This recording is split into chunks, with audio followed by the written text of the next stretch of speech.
Now, Rose had a boss that just sucked. We already talked about him. She did have another one that was way more helpful, and I don't want to forget about him. Can you talk about him? Yes.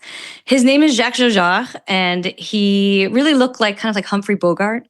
He was very slim and handsome and suave. Basically, like everyone in the Louvre and the National Museums of France were gaga over him, and he was a real operator. And so he was in charge of creating the plan to protect all of the art in the Louvre and all the national museums all over France. And he was looking for people who were talented, skilled, hardworking, and Rose fit that bill.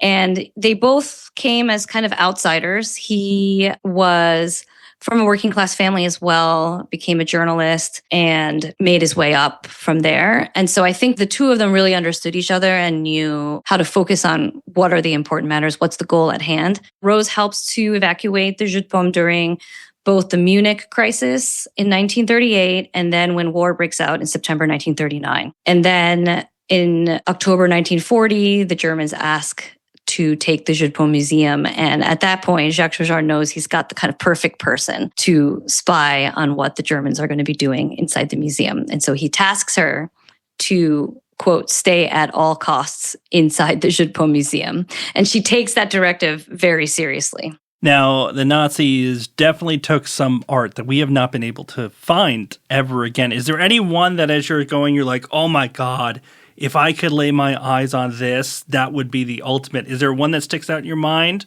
or is there too many? There are too many. But, one of the secondary storylines I have in my book is about an art dealer named Paul Rosenberg and his family, and they flee France in the invasion of Paris and end up in New York. They were very close friends with Picasso. Picasso lived next door for many years, and there are many portrait paintings and drawings that Picasso did of their family that are missing. And this to me would be amazing to find because it tells a very personal side of Picasso that I think is not really addressed so often. And I'm sure the family would love to discover them.